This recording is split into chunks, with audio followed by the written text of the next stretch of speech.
Hey guys, how's it going? Hope you're having a good day. It's a little bit foggy, but it's Thursday morning. Weekend is almost here. It's going to be Memorial Day weekend, so I'm sure some of y'all are going to even start taking it easy tomorrow. That being said, let's get to getting. Talking about Old Testament heroes. People in the Bible that more than likely aren't us, but are pictures of Jesus, okay? Most of the people we look at are not what we want to default say they are, which is a glorified picture of us. We like to look at ourselves through carnival mirrors that puff up our chest and give us just a beautiful body, when in reality we're messed up. And we distortedly look at Bible characters through that lens because the Bible paints them in a picture.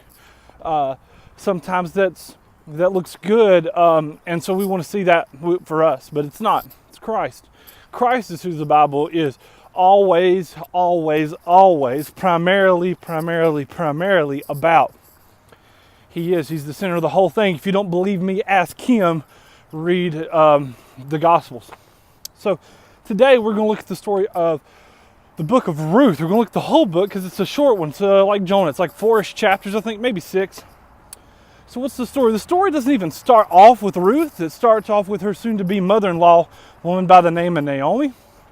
Naomi leaves Jerusalem, the promised land with her husband. And this in the Old Testament, it's almost always a bad sign for people. But they do. They leave because there's a famine in the land. And so they go to kind of the outcast pagan nation of Moab. While there, they have 2 sons. Their 2 sons marry 2 women, Ruth and a woman by the name of Orpah. And so they get married. And the famine, while they're in Moab, the husband dies, and then the 2 sons die. And there's Naomi, a very elderly woman with no way to provide for herself, and now 2 daughter-in-laws. And so she says, hey guys, I'm going back to my people. I've heard the famine has ended. Y'all stay here. You'll have better luck getting married if you stay with your own people. Ruth says, no, I'm coming with you. After a little bit of discussion, Orpah decides to stay. So Ruth and Naomi leave. This is a pretty common story you may have heard before. Ruth then goes out looking for work. She meets a man by the name of Boaz. Boaz turns out to be a kinsman redeemer. It means he's close enough in relationship to marry Ruth and not kind of upset the family hierarchy.